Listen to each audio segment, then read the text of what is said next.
I wanted to get into this YouTube conversation. Our buddy Cody Camelot 331 has been having some issues over on YouTube for looks like a little bit here. But he tweeted this out, and this is kind of popped off. He says, "Hey, YouTube, why is YouTube suddenly charging me $100 a day? I've never seen negative earnings, and they're hitting every day now." Now you see his timeline here. And he says, they charged me nearly $1,000 the last 2 weeks. I have no idea what's going on. And he included a little bit more data. This is his timeline over the course of the last 365 days. And you can see kind of, he does pretty damn good for himself. But obviously not here at the end right here. So, I saw you actually responded to this. Yeah. Would you like to read it? Yes. Says there has unfortunately been a recent trend with people filing chargebacks when it comes to super chats. How that works is that you're charged the 30% that YouTube would get as a cut. It's so retarded. It's like I first seen this when actually a Japanese VTuber was talking about it, because this isn't just happening in the States; it's happening globally. But in terms of VTubers, it was one person that was just doing a bunch of gifted memberships and then filing a chargeback directly through his bank. Because how YouTube has it protected is that you can't do a chargeback via Google support and stuff. You go directly to your bank, say that it's a fraudulent charge, and they will force that chargeback. It is stupid, which is why Cody's probably just getting hit with about 100 a day instead of the entire super chat coming back. He was saying that it's up to $10,000 in chargebacks. $10,000 in chargebacks. Yeah, that is insane. $10,000 in chargebacks that I found out about today. I messaged YouTube and they messaged creator support, who informed me I'll be paying for it all. And I was shit out of luck. God damn. Right here. It says, thanks for sharing. Since the creator has reached out, our team is likely working with the creator right now and looking into the issue. Earnings are always subject to estimates here. Studio says it was a chargeback and it was just going to be taken out of my account for the foreseeable future. I said, I can't afford that. And they said, sorry you feel that way. Jesus Christ. That is pretty fucking raw right there. Yikes. It got even worse because YouTube actually liked his post saying that YouTube actually liked his post saying that it was shit out of luck over here. Probably just the AI just liking anything tagged in it. That's insane. It's just run by bots.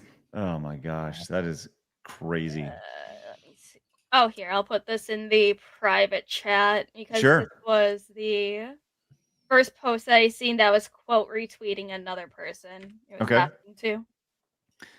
Well, we do have more in addition to all this. YouTube has been, look, we've talked about YouTube is a billboard for us. We appreciate everybody tuning in on YouTube. We're glad you guys are here. We prefer you watch us on other platforms like Kick or Rumble or specifically Side Scrollers Plus. That's ideal for us. But YouTube has its place, and we appreciate YouTube. But you got to play by their rules. And that's why we encourage you guys to watch on other platforms where there are less restrictions on it. Hence, Rumble and Kick. Not so much Twitch. And Plus. Here is this right here. You have this. What's this about? Same thing. Just getting hit with chargebacks. There's a person, Sebamize. It's an account on YouTube or on. Yes. Oh, so they came in and they just dropped a bunch of gifts and they refunded them all. That's fucked up. Wow. I will actually leap into YouTube's defense on this because this is not a YouTube thing. This is a your bank thing. You have the option to charge back anything, basically, but it is the nuclear option. It is you telling your bank this is an illegitimate transfer of money. it's your responsibility to fix it. It's a consumer right. Now, you're not supposed to abuse it, and if you do abuse it, you can be liable to certain actions being taken against you by the bank, but this is very much so a bank thing rather than YouTube. So, in part, YouTube is actually being somewhat reasonable here, as they could technically charge the entire 10 grand at once, assuming that he charged back the entire, $10,000. So instead, apparently, they've chosen to spread it out, I guess. Interesting idea, and I understand the thought process on that. Yeah, that's interesting. Let me do a little bit of I want to actually go in. I'm going in the back end, and I'm actually going to make sure this person is hidden on the back end here, Lumi, as we are going along. Let me see if I can find this person that you tweeted about, this Sabamice, whatever. Mm-hmm. But there's more here, as the YouTube support has been lackluster, and we talk about it being AI here. Saw this from this creator Zytrix. Says sometimes being blown up too fast on a brand new YouTube channel gets you flagged. YouTube might suspend you, not because your content's bad, but because it's too good too quick. Okay, so they went in, they suspended the account, and if you scroll down, we understand that it's been frustrating. Can you share the URL? Here is the channel. He shared it right here. And Blabs, I would like you, please, to go ahead and read their response. They're definitely not automated response here. Heard back and confirming the channel will remain terminated for insert termination reason and link to specific policy help center article. You can also read through the email sent for more info on the policy. We know this wasn't the outcome you were hoping for, but really appreciate your understanding. So, they just copied and pasted a response without actually putting the actual response in there. Just no link. Did y'all ever have y'all dealt with any of this stuff with YouTube? Because when we're in the middle of doing something like this as well, where I asked them a question and they just decided to stop responding. To me. Yeah. They're useless, and they don't fix anything. There's so many issues wrong with YouTube. I'm still small enough to not run into any issues yet. What about you, Arch? Well, YouTube is one of those things where you can't actually get a hold of YouTube, but they just have to do things at their own time, in their own pace, etc. And literally, if, for example, you get hacked, your only access to YouTube is via Twitter.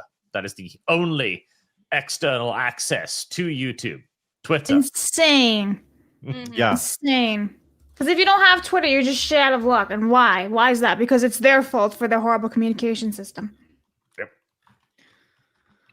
So, I've actually, I'm literally responding to Team YouTube right now on X because I have a waiting. I sent them a message publicly, and I've also privately DM'd them as well. It's still been 5 days. So, yeah. But I don't think that we're going to see it. This is a back and forth where we saw an issue with a 90-day window of the train. We got flagged for adult content somehow, which was stupid. We were just talking about a story, and then we had to wait for that 90 days to pass before we could get our channel back in good standing. But we had to take a test also, which wasn't included. So it was one. I thought it was one or the other. And the directions weren't very clear. I'm not going to be retrained by these people. So, you must comply. When it comes to this is my stupid little conspiracy theory. What if they're doing this on purpose to push creators out in getting access media and basically TV on YouTube? Because they're already pandering to news channels, political commentators that they approve of, or official politicians that are talking on things, but they're screwing over their creators on a constant basis in not helping them. I don't know if they'd go that far, but I don't know, man. I just don't know. I mean, that's pretty fucking diabolical. Hey, YouTube suggested that you should watch this video too, so you should probably do it.